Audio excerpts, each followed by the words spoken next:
Lalu bagaimana peluang hak angket DPR RI berhasil mengusut Ketua MK Anwar Usman yang diduga melanggar undang-undang dan konstitusi? Kita akan bahas bersama dengan pakar hukum tata negara Ferry Amsari. Selamat sore Mas Ferry. Sore Mbak Eva. Iya Mas Ferry, ada dua pendapat berbeda. Pertama, putusan MK dan lembaga yudisial bukan objek hak angket DPR. Ada pula pendapat yang kedua, MK sebagai pelaksana undang-undang masuk dalam pengawasan DPR RI. Mana pendapat yang benar, Mas Ferry? Ya, kalau dua-duanya dilihat dari perspektif yang berbeda, bisa saja benar. Saya mau meluruskan ya bahwa tentu saja lembaga peradilan, putusan peradilan tidak dapat menjadi objek hak angket. Sebab kalau peradilan bisa dijadikan objek hak angket, maka dengan sendirinya ada intervensi kepada kekuasaan kehakiman. Yang benar itu adalah bagaimana dilakukan hak angket terhadap potensi intervensi relasi kekeluargaan yang dimiliki Ketua MK terhadap atau yang dilakukan oleh keluarga Presiden Joko Widodo, baik oleh Presiden sendiri atau anaknya. Apakah ini merupakan intervensi yang mempengaruhi putusan peradilan yang dimulai dari pemeriksaan soal konflik kepentingan itu. Nah, itu sangat terbuka ya, yang tidak yang mau diintervensi oleh DPR itu adalah putusan peradilannya atau kemudian lembaga peradilannya, tetapi ruang intervensi keluarga Presiden Jokowi yang kebetulan Ketua MK adalah memiliki relasi kekeluargaan. Jadi itu jauh lebih benar untuk dilakukan DPR dibandingkan memeriksa putusan. Kalau putusan sama sekali tidak diperkenankan. Begitu Mbak Eva. Baik, jadi seharusnya fokus pada relasi ya, relasi kekeluargaan dari Ketua MK.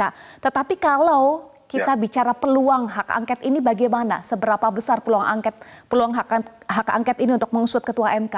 Dan juga soal relasi tadi.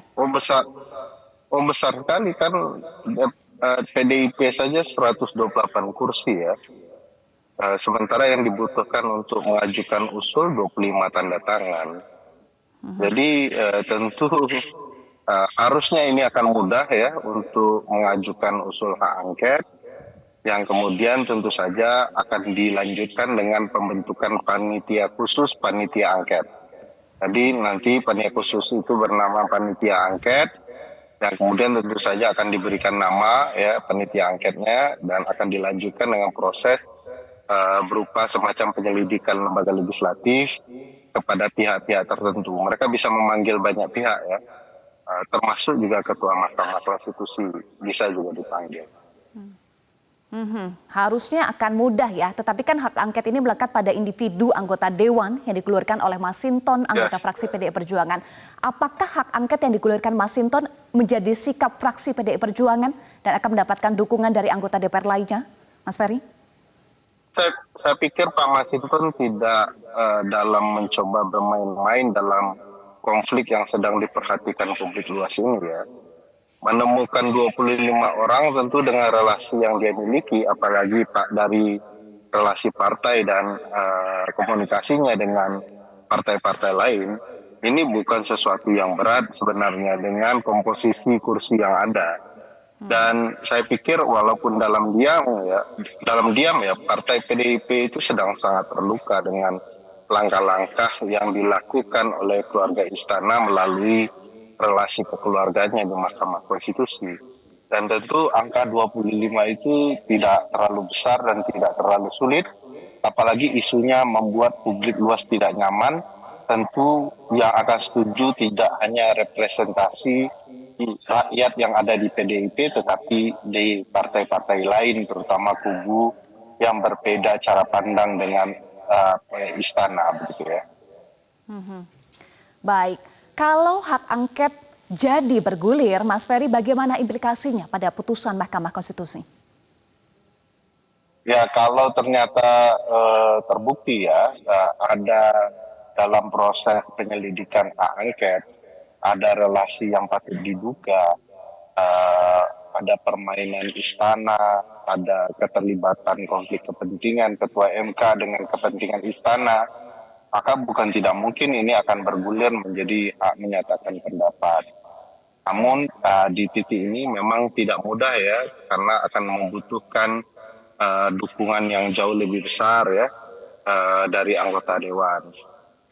Bagi saya memang paling penting adalah proses hak angket dulu, sehingga nanti akan terlihat ya apa yang sedang terjadi antara istana dan keluarganya yaitu ketua MK dalam menentukan karpet merah bagi Gibran Rakabuming. Nah, setelah itu tentu akan terlihat, begitu terlihat oleh publik, dukungan bagi parlemen untuk menegakkan pelaksanaan undang-undang akan jauh lebih besar.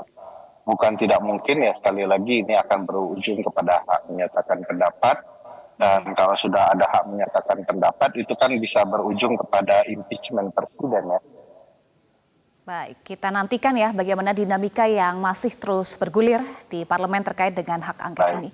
Terima kasih Mas Ferry sudah bergabung bersama kami di Terima berita kasih Mbak ini. Eva. Dapatkan informasi, download Metro TV Extend sekarang.